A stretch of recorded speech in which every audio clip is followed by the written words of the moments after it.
Assalamualaikum warahmatullahi wabarakatuh. Saya Dina Tinanda, mahasiswi dari kelas 3 BMPI.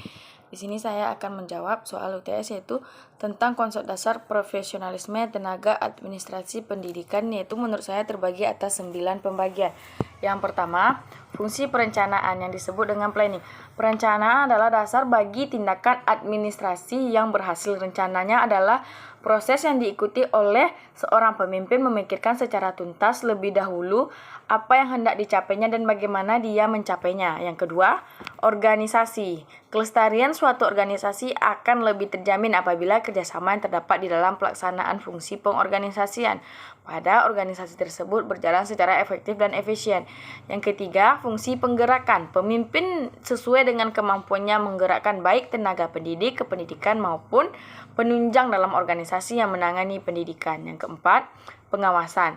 Pengawasan menuntut kepada para manajer untuk menggunakan kewenangan mereka dalam rangka menjamin bahwa tindakan pekerja sesuai dengan tujuan dan aturan organisasi. Yang kelima, penyusunan pegawai. Seperti fungsi-fungsi administrasi lainnya, staf juga merupakan fungsi yang tidak kalah pentingnya.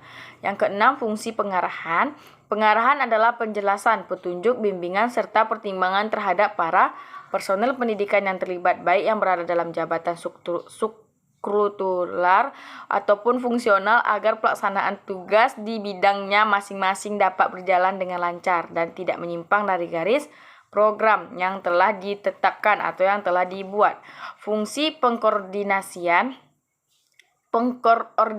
adalah segenap kegiatan yang ditunjukkan untuk menghubungkan berbagai bagian pekerjaan dalam suatu organisasi. Yang kedelapan, fungsi pelaporan. Segala kegiatan organisasi pendidikan mulai dari perencanaan hingga pengawasan, bahkan pemberian umpan balik tidak memiliki arti jika tidak dicatat secara baik. Yang kesembilan terakhir yaitu fungsi pendanaan anggaran atau disebut dengan budget. Pelaksanaan setiap kegiatan dalam program-program yang telah dibuat dalam suatu organisasi diperlukan pendanaan. Baiklah, yang nomor 2 yaitu mengapa setiap pegawai yang bekerja di suatu instansi perlu dibatasi standar minimal kependidikannya. Diperlukan karena tingkat pendidikan akan berpengaruh terhadap kinerja seseorang dan akan berpengaruh terhadap kualitas dan mutu suatu perusahaan karena memiliki sumber daya manusia yang memadai, salah satunya tingkat standar pendidikan. Yang ketiga, mengapa dalam perekrutan karyawan diperlukan adanya tim HRD? Jelaskan fungsinya terkait perekrutan karyawan, yaitu memastikan perusahaan memiliki semua sumber daya manusia atau SDM yang dibutuhkan hingga mengelola keperluan perusahaan, terutama menyangkut penggajian dan hal teknis lainnya yang berhubungan dengan peraturan pemerintah. Yang keempat, jelaskan mengapa organisasi profesi diperlukan. Sangat diperlukan karena dengan adanya organisasi profesi pendidikan dapat meningkatkan dan mengembangkan kemampuan anggota, sehingga kompetensi kependidikan yang handal pada diri tenaga kependidikan dapat terwujud. Yang kelima yaitu jelaskan mengapa akuntabilitas pembinaan profesi diperlukan. Sangat diperlukan karena semuanya bertumpu pada kemampuan dan kemauan sekolah untuk mewujudkannya. Jika sekolah mengetahui sumber dayanya, maka dapat lebih mudah digerakkan untuk mewujudkan dan meningkatkan akuntabilitas. Sekolah dapat melibatkan stakeholders untuk menyusun dan memperbarui sistem yang dianggap tidak dapat menjamin terwujudnya akuntabilitas di sekolah.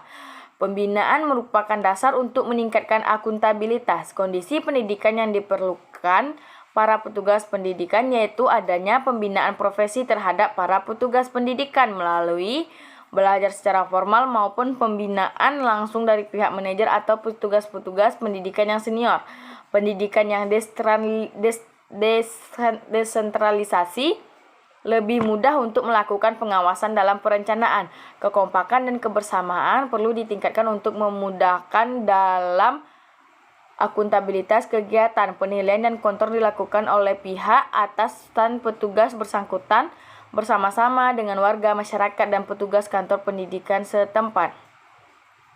Yang terakhir yaitu nomor 6, jika Anda seorang pemimpin dalam sebuah organisasi kependidikan, langkah apa yang Anda lakukan jika salah satu bawahannya menghilangkan dokumen penting administrasi yang tidak ada backupnya, yaitu mencari solusi secepat mungkin untuk mengatasi masalah yang sudah terjadi dengan cara membuat tim khusus untuk mengumpulkan kembali data-data yang sudah hilang.